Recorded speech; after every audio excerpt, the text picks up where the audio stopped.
খুব বেশি গরম পড়ে গেলে দেখবেন আমাদের কারোরই কিন্তু খাওয়ায় তেমন রুচি থাকে না।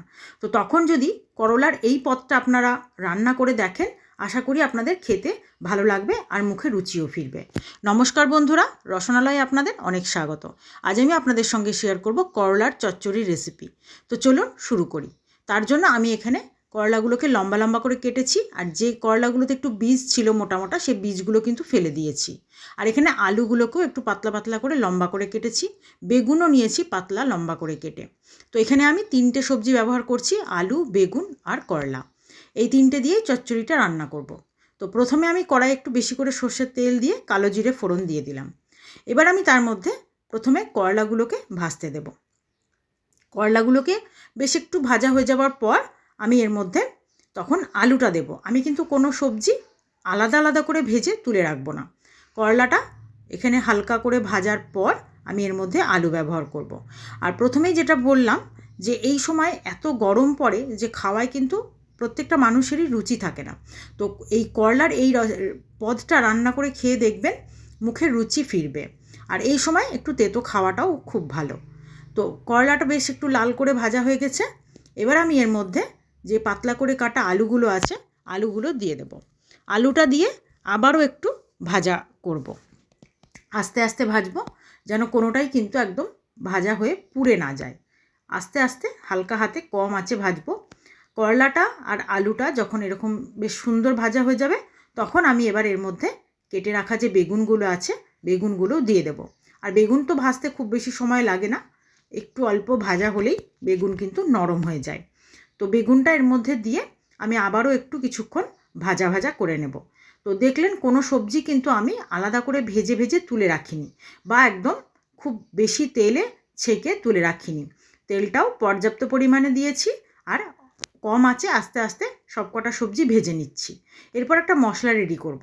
মিক্সির জারের মধ্যে দিয়ে দেবো 1 চা চামচ সাদা সর্ষে, আর দেব 1 চা চামচ কালো সর্ষে, আর দিয়ে দেব 1 চা চামচ সাদা তিল। তো 3টে উপকরণই সম পরিমাণ দিয়ে এর মধ্যে আমি জল দিয়ে আর সামান্য একটু লবণ দিয়ে একটা পেস্ট করে নেব।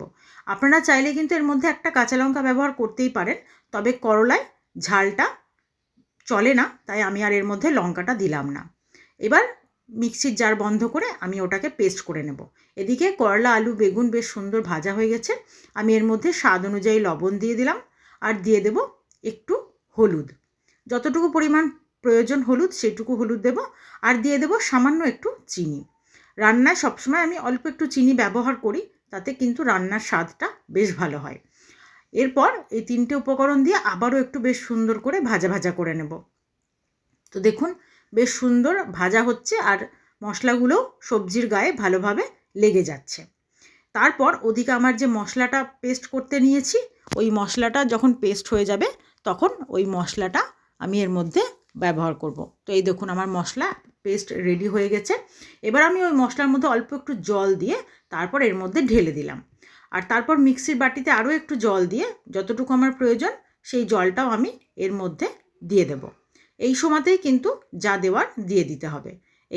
এই সময়তেই যতটুকু আমার জলের প্রয়োজন আমি দিয়ে দেবো, তবে খুব বেশি জল দেবেন না, কারণ এই রান্নাটা কিন্তু একদমই ঝোলঝোল হবে না, একদম শুকনো শুকনো হবে। তাই আলু সেদ্ধ হতে বা করলা সেদ্ধ হতে যতটুকু জলের প্রয়োজন ঠিক ততটুকুই দিতে হবে। এবার সমস্ত সবজি আমি খুব ভালো করে মিশিয়ে নিয়ে ঢাকা দিয়ে একটু রান্না করব কিছুক্ষণ, সেদ্ধ হওয়া পর্যন্ত। নতুন পুরনো সকল বন্ধুকে আমার চ্যানেলে স্বাগত জানিয়ে যে সকল বন্ধুরা নিয়মিত আমার ভিডিও দেখছেন, আমার পাশে আছেন, তাদেরকে আমার অসংখ্য ধন্যবাদ। আর যে সকল বন্ধুরা আজকেই হয়তো আমার ভিডিও প্রথম দেখছেন, এখনও চ্যানেলটি সাবস্ক্রাইব করা হয়নি, তারা প্লিজ চ্যানেলটি সাবস্ক্রাইব করে পাশে থাকা বেল আইকনটি প্রেস করে দেবেন। নতুন নতুন ভিডিওর নোটিফিকেশান সব আগে আপনাদের কাছে পৌঁছে যাবে। আর যে সকল বন্ধুরা ফেসবুক পেজ থেকে আমার ভিডিওটি দেখছেন, তারা অবশ্যই পেজটি ফলো করে দেবেন এরকম সুন্দর সুন্দর রেসিপি পাওয়ার জন্য। খুব সহজেই কিন্তু আপনারা এই সুন্দর রেসিপিগুলো পেয়ে যাবেন। এবার আমি আলুটা দেখে নিলাম সেদ্ধ হয়েছে কিনা। তো সমস্ত কিছু সুন্দর সেদ্ধ হয়ে গেছে। আমি এবার এগুলো পরিবেশনের জন্য নামিয়ে নিলাম। তো এই পদটা গরম ভাতে একদিন খেয়ে দেখুন, আশা করি আপনাদের বেশ ভালো লাগবে। আর ওই যে প্রথমেই বলেছি, মুখে রুচি কিন্তু ফিরবে এই করলার চচ্চড়িটা খেলে। সবসময় তো করলা ভাজা বা শুক্তো খাওয়াই হয়, আর শুক্তোটা দেখবেন অনেক ঝামেলার জন্য কিন্তু করা হয়ও না।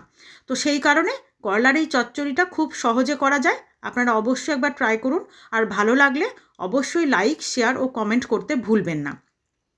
আর নিজেদের পরিবার পরিজনের মধ্যে অবশ্যই একটু শেয়ার করে রাখবেন, সকলের ভালো লাগবে।